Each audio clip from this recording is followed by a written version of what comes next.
ভদ্রভাবে কথা বলো কাশফি। এতদিন ভদ্রভাবেই বলেছি, এখন আর পাচ্ছি না। পরের জন্য এত মায়া না দেখিয়ে নিজের ভাইদের জন্য একটু দেখা।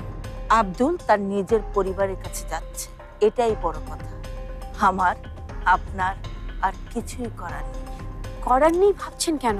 এই বস্তায় 7 রাজার ধন আছে, সারা জীবন বসে বসে খাইতে পারবি। তাই বইলা তুমি মাইফের জিনিস দিবা?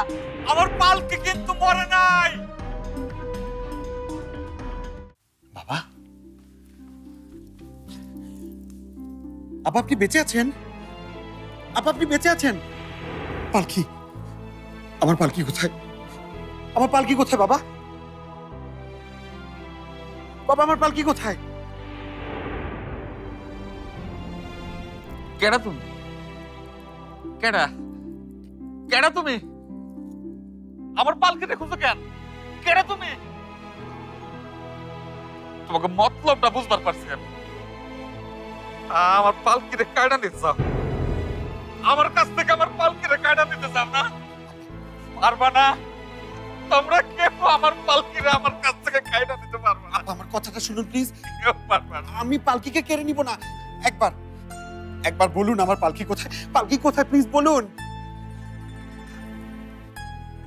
ওই শয়তানগুলা আমার পালকি।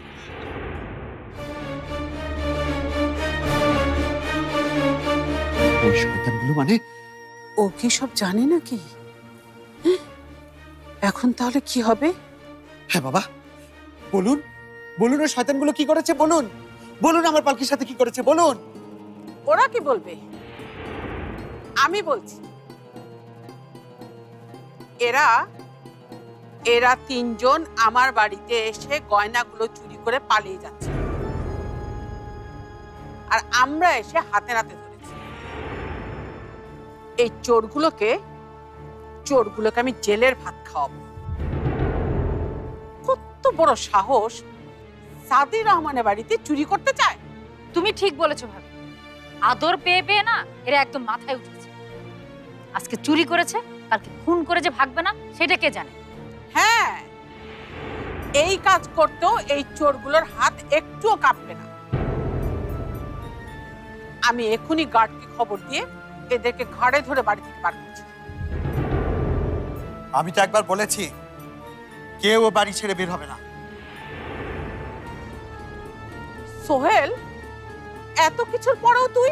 হ্যাঁ, এত কিছুর পরেও আমি ওনাদের পক্ষ নিয়ে কথা বলব।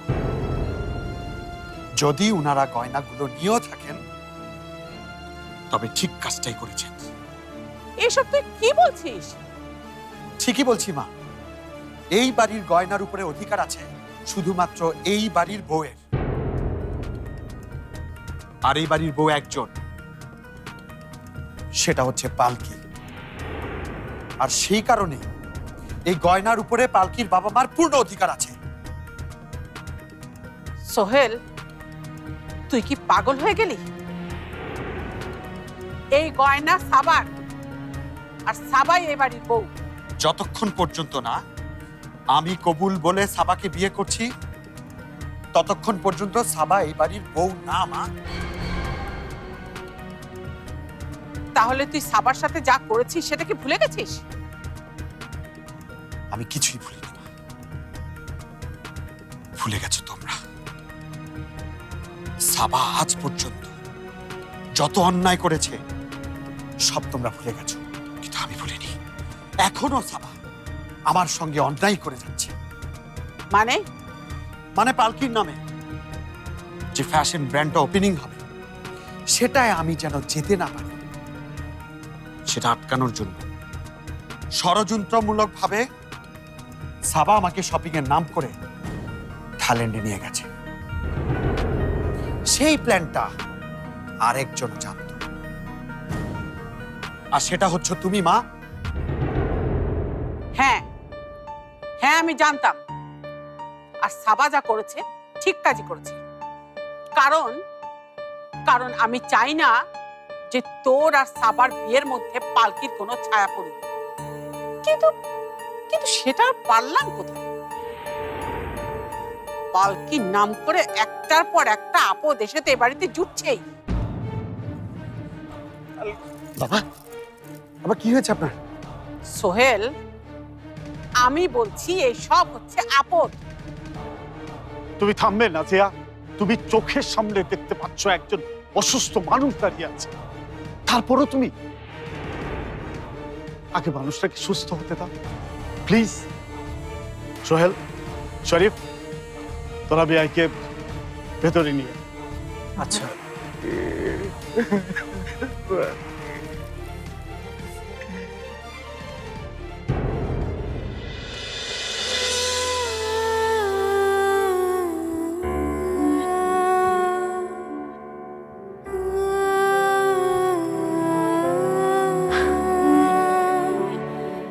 সোহেল আমার সাথে এরকম করতে পারলো? আগে আমি অনেক কিছুই মেনে নিয়েছি, এখন না। এখন আমি ওর হবু বউ। মানুষ কত সুন্দর করে বিয়ের আগে নিজের হবু বউকে মাথায় করে নাচে, আর সোহেল সোহেল আমার সাথে এরকম রুড বিহেভ করতে পারলো। এবার আমি মানবো না, আমি দেখে নেব। ওকে আমাকে সরি বলতেই হবে, বলতেই হবে।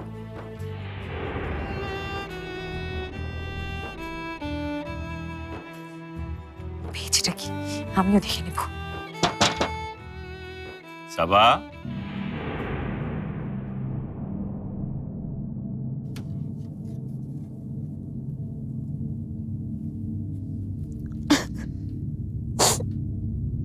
সাবা, সাবা,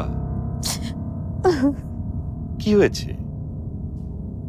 সকালের ফ্লাইটে থাইল্যান্ড গেলি, আবার রাতে ফিরলি, এখন আবার কাঁদছিস?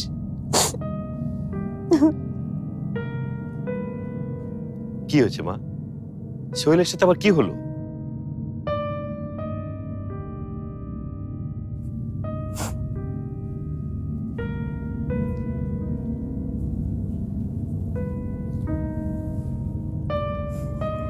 দুদিন পর বিয়ে,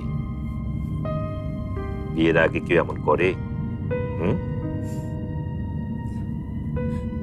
কথাটা আমাকে না বলে সোহেলকে গিয়ে বলো।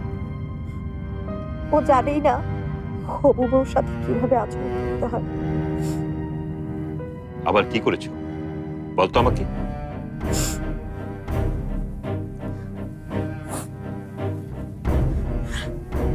বলে আর কি হবে,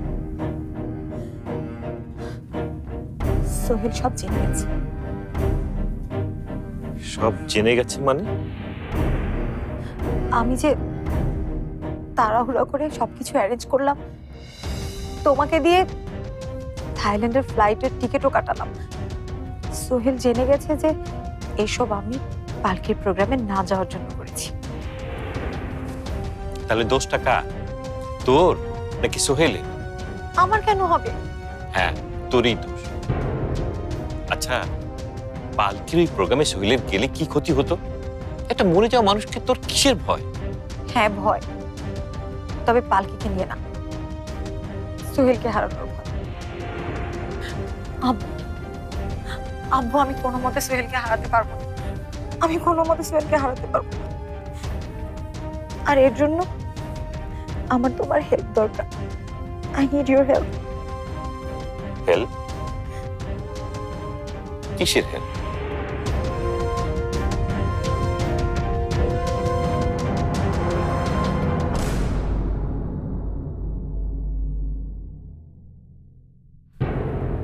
বাবা, সোহেল, ভাইয়ের শরীরের কি অবস্থা? সুস্থ আছেন, ঘুমাচ্ছেন। ওনার আসলে একটু রেস্ট দরকার। ফুলকি বলল আব্বা নাকি কাউকে চিনতে পারছেন না। আমাদের চেহারা দেখার পরেও কাউকে উনি মনে করতে পারছেন না। সারাক্ষণ শুধু পালকি পালকি বলে চিৎকার করে কাঁদছেন। মনে হচ্ছে ওই দুর্ঘটনার শোকে বিআইয়ের এই অবস্থা। আচ্ছা, বিআই কি সেই দিনের কোনো ঘটনা মনে করতে পেরেছে? না বাবা, পারেননি। তবে আমার কাছে কি মনে হয় জানো ড্যাড, ওনার সবকিছু মনে আছে। দেখলে না তখন বলল কারা যেন সেদিন ছিল ওখানে। আমিও এতক্ষণ ধরে এটাই ভাবছিলাম। আমার মনে হচ্ছে আগুনটা এমনি এমনি লাগেনি, কেউ লাগিয়েছে, অথবা কেউ ওনাদেরকে মেরে ফেলতে চেয়েছে। কি যে বলো না তোমরা, কে মারতে চাইবে ওই পালকিওয়ালাকে? কেউ আঙ্কেলকেই মারতে চেয়েছিল এমন কেন ভাবছো আম্মু? এমনও তো হতে পারে কেউ হয়তো পালকি ভাবিকেই খুন করতে চেয়েছিল। এটা আমার আগেই সন্দেহ হয়েছিল, কিন্তু এখন আমি নিশ্চিত ওই বাড়িতে এমনি এমনি আগুন লাগেনি। পালকিকে মারার মাস্টার প্ল্যানেরই এটা অংশ। আচ্ছা, একটা নর্মাল ডেথকে তোরা কেন যে বারবার খুন বলে চালাচ্ছিস আমি তো সেটাই বুঝতে পারছি না। বাড়িতে আগুন লেগেছে, পুড়ে মরে গেছে, ব্যাস গল্প শেষ। এটাকে এত টেনে টুনে বড় করার কারণটা কি সেটাই তো বুঝতে পারলাম না। তুমি এভাবে বলতে পারলে? পালকির মৃত্যুটা তোমার কাছে এতটাই নর্মাল? আর তার চেয়ে বড় কথা হলো, ওখানে এমনি এমনি আগুন লেগেছে বলে তুমি যেটা বলছো, সে ব্যাপারে তুমি কিভাবে কনফার্ম? তুমি তো ওখানে ছিলে না। না মানে তুই একটু বোঝার চেষ্টা কর। এমন তো কতই হয়, বাড়িতে আগুন লেগে কত মানুষ কত সময় পড়ে যাচ্ছে না।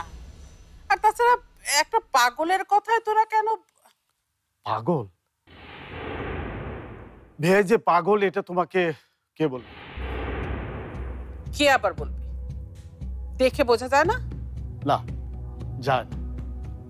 বেআই মোটেও পাগল না। আমার মনে হয় সেদিনের ওই আগুনের ঘটনায় হয়তোবা বেআইয়ের স্মৃতি শক্তিতে একটা সমস্যা হয়েছে। ভালো চিকিৎসা পেলে সুস্থ হয়ে উঠবে, এটা আমার বিশ্বাস। আর সুস্থ হয়ে উঠলেই সব হিসাব মিলে যাবে। আমরা তখন জানতে পারবো কারা পালকি ভাবিকে মেরে ফেলতে চেয়েছিল।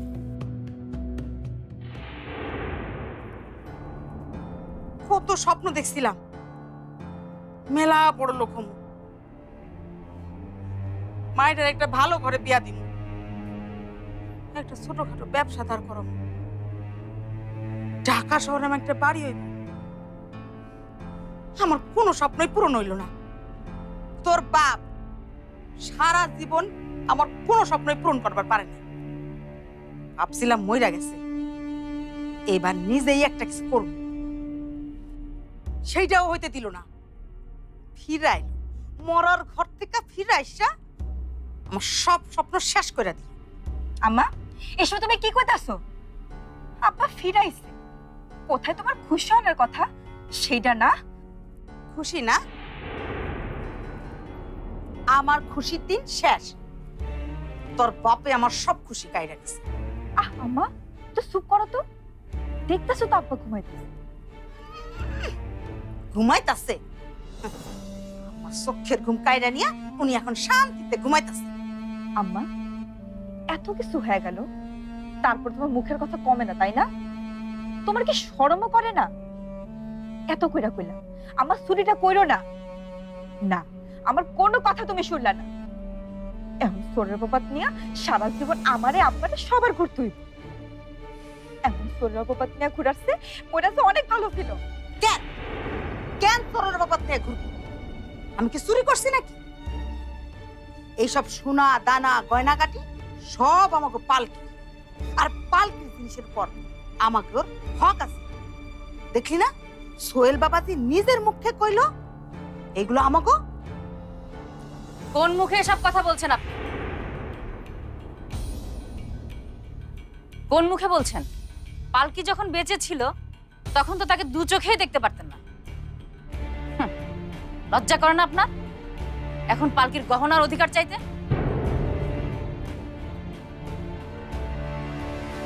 হাতটা দিন তো, এই হাতটা দিন। এখনই হাতটা না নিলে হয় না?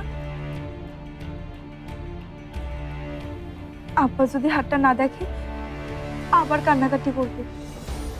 এই হাতটা দেখলে আব্বার স্মৃতিশক্তি ফিরে আসতে পারে, সবকিছু মনে পড়তে পারে।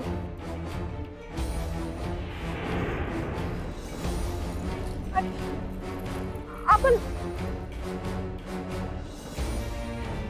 এতদিন জানতাম পালকি চোর, এখন দেখছি এটা চোরের ফ্যামিলি। আর চোরের ফ্যামিলির কি হলো না হলো তা আমাদের দেখার দরকার নেই।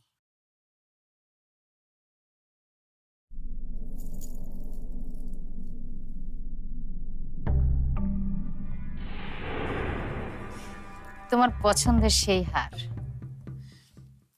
এত সহজে তুমি এটা নিয়ে আসতে পেরেছো? তুমি বলেছো বলে কথা। তুমি বলেছো আর আমি আনবো না? ওরা দিতে চাইনি, আমি জোর করে নিয়ে এসেছি। এখন রেখে দাও, যত্ন করে রেখে দাও তোমার হারটা। কি হলো?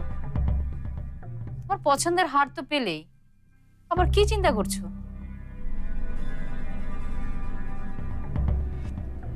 চিন্তা করছি ওই পাগলটাকে নিয়ে। ও কখন যে কি বলে বসে তার তো কোনো ঠিক নেই। ও তো জীবন তো একটা টাইম বোমা।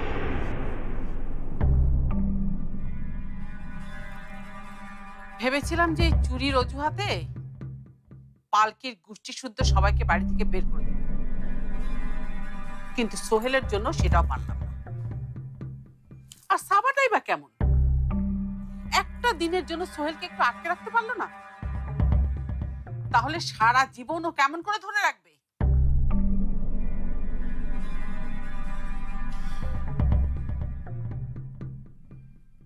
আশরাফ ভাই, হ্যালো আশরাফ ভাই। জি বলেন। এসব কি শুনছি ভাবি? সোহেল নাকি সবার সাথে খারাপ বিহেভ করেছে? তাই নাকি? কই, সোহেল তো তেমন কিছু বললো না। কিভাবে বলবে? ব্যাপারটা তো খুব গর্বের কিছু না। আচ্ছা ঠিক আছে আশরাফ ভাই, আপনি এটা নিয়ে কোনো টেনশন করবেন না, আমি দেখছি। অনেক দিন ধরেই তো দেখছেন কাজের কাজ তো কিছুই হচ্ছে না। এবার কিন্তু বিষয়টা আমি কিছুতেই ছেড়ে দেব না। আশরাফ ভাই, ছেলে মেয়েদের এই সমস্ত ছোটখাটো মান অভিমান ধরে রাখতে নেই।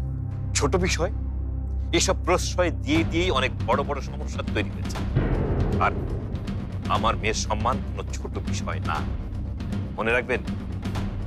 দুদিন আগেই কিন্তু আপনাদের সম্মান আমি বাঁচিয়েছি, তা না হলে আপনারা এখন রাস্তায় বসে থাকবেন। এখন যদি সোহেল সাবাকে সম্মান দিতে না পারে, সোহেলকে সাবার কাছে ক্ষমা চাইতে হবে।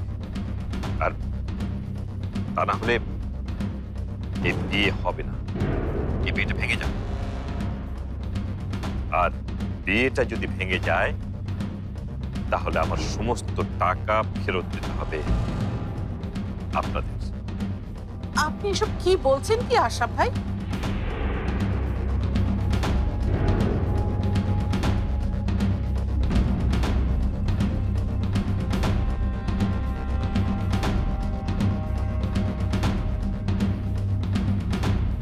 থ্যাংক ইউ আপু, thank you so much, you are so kind. Thanks.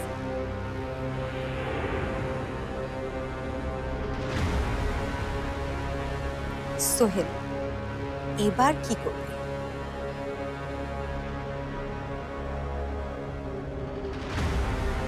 এটা আমি করতে চাইনি স্যার। তোকে প্রশ্রয় দিতে দিতে আর কত নিচে নামবো আমি? আমারও তো সহ্যের একটা সীমা আছে। আমি বলতে চাচ্ছি যে সাবার সাথে তোর ঝামেলাটা মিটিয়ে ফেল। শোনো মা, এখানে মিটানোর কিছু নেই। আমি আর ওই মিথ্যাবাদীর মুখ দেখতে চাই না। এই বাড়িতে আমি মাথা উঁচু করে থাকি। সব চোর বাটপার আমার আর কইবার পারবেন না, নাইলে আমার স্বামীর কাছ থেকে যায় না। পালকি কোন হানে আছে জামাই বাবাজিরে কইয়া দেব। জি, আমাকে যা খুশি ভাবো, কিন্তু আপনি আমাকে চোর ভাবলে? ভাবছি না।